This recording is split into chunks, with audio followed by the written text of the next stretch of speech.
Welcome back to another episode of Luke's Lounge. My name is Steve, your bartender.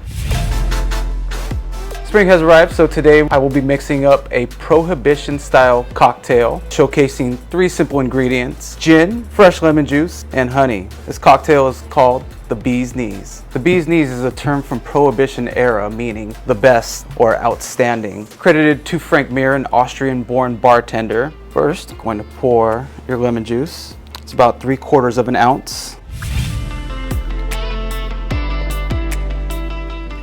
Honey syrup, 3/4 of an ounce.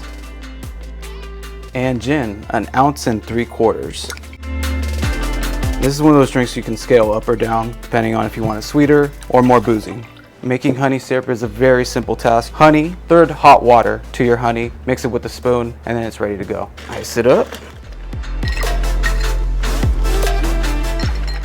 3/4 full. So while you're making your drink, you want to have your coupe glass chilling with ice in it, or you can just grab it from the fridge. Shake it up.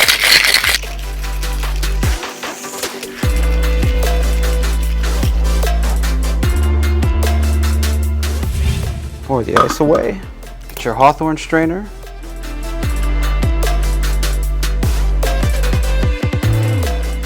Little garnish, lemon peel. Express your citrus oils over the top. Rub the rim of the glass and drop it in. And there you have it, a Bee's Knees.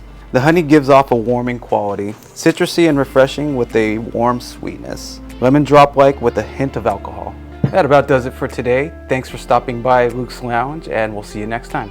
Cheers.